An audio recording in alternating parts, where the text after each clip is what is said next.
I am answering the question. All of us in Linda Mwananchi have been saying, even in our rallies, even in Kakamega, that all of us have the capacity to be able to send William Ruto home. But there are certain things that have to happen first, including that census that I spoke about. We need to know how many we are. We need to know how many of these people running around saying, I am SIFUNA, what are the numbers? And the sort of infrastructure we need to put in place to harness all this support. And then when the day comes and they say, oh, by the way, we want Mariam to be the candidate for president, because you have said Ruto must go, you must be available to go him. Let us proceed, you know?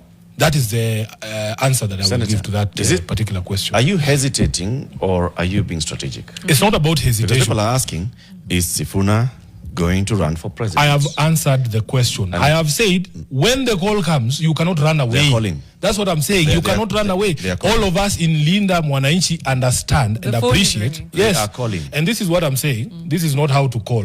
This is not how to call. We want you to register to vote and show me that I am a registered voter. I vote at Embakasi Garrison, and I am SIFUNA. And then we look at the numbers and we see we are how many? 5 million of us, or 10 million of us, or 20 million of us. It has to be a structured process. You know, just about shouting. Number two, Eric, we have started a conversation. This conversation is not an easy conversation, you know. We have the duty of a lifetime to be able to rescue our country. Don't make this thing about SIFUNA, because I spoke to you in the morning when we began this show about critical mass.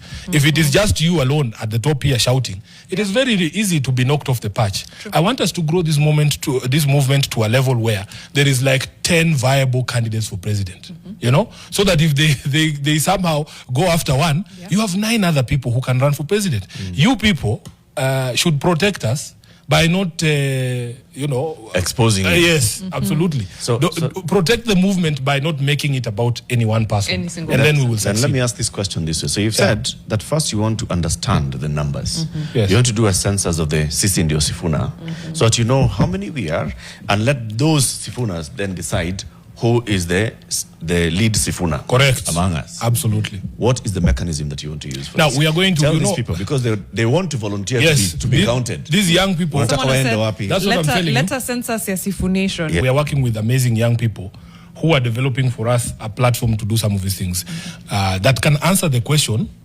how can I help? Because that is the question that I am asked the most. How can I be part of this? How can I help? And this is the fantastic thing about it, is that people are not just offering. It's not about money, you know. It's about time. It's about expertise. It's about like now we were offered sound because people saw, like in Kawangware, sound yetu ilizima. And then we went to Kitengela, and once the dais was destroyed, we were struggling with sound. And I can show you, like even in Kakamega, we had been offered 3 podiums for free and 3 sound systems for free. So we want to be able to develop something that somebody can say, me, by the way, I have new tires for vehicles. Can you come and pick them at place X? These young people are putting together an amazing platform. I just want people to be patient. We will use this break that we have taken for Ramadan to be able to do some of this backroom stuff and be able to push this movement to wherever it is that it will go.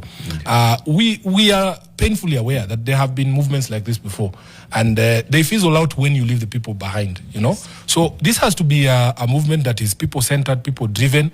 Whatever it is the outcome, I will continue to insist. Please don't make this thing about SIFUNA. Make it so that the public can be able to own it and say, "Hii ni yetu sisi wenyewe tunafanya," you know, and you'll free us from a lot of things. And that is what we are hoping to do. You've even hinted at what was going to be my next question, which was how to keep up this momentum. I think we see this sort of need for change come in waves.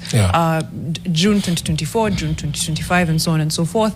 And now I think your ouster, or attempted ouster, it's still in court, as SG has become another, you know, ignition. But then there's the fear that it'll fizzle out, and then we're back to a level of complacency, to kotu sawa, or because we're going into an election year, an election cycle, there'll be a lot of goodies, a lot of gifts, a lot of and then again we find ourselves complacent. Now, first of all, the consistency is what keeps a movement going, in our view. we will consistently continue to agitate for a different Kenya. And I want Kenyans to have that software conversation, you know. Please don't ask me how many kilometers of roads I'm going to do. Can I just guarantee you that I will not kill your children? Can I just offer that guarantee? That we are not going to compete with William Ruto on how many markets he's building, you know, and how he's building them. We can build markets. I mean, I've told you that we have expertise. Yeah. There's people who can do wonderful things for this country. You hear people designing metros and rapid bus transportation systems. In other cities, they are Kenyans. Yeah. Can we create an environment for them to say, I want to go back home? And because I can see that the environment at home is enabling for me to be able to offer my expertise to my country, you know? So we hope that we can persuade Kenyans that the software is the problem, you know, and then put in place systems of meritocracy to be able to tap. You know, I receive complaints, Bana, my sister, many people who are never promoted, people who are overlooked in the public service itself, in the police itself. The pensioners are crying, everybody's crying. Can we build a country that works for everyone? I gave you the story before we started that I went home in December to see my mom.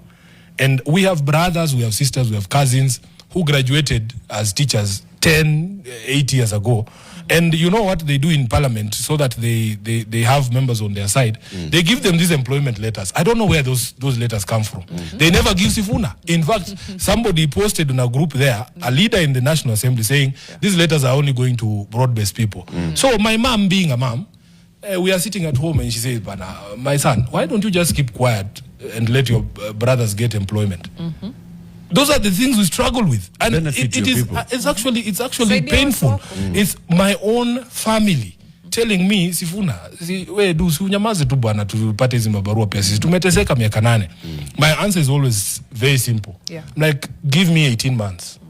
You have waited for 8 years. You can wait for 18 months. Right. When we put in place a system of meritocracy at the TSC that guarantees that nobody can skip. You graduated 2 years ago, but because you know SIFUNA, you come and get a letter from my office. And yet the person who graduated 8 years ago has no chance because they don't know SIFUNA.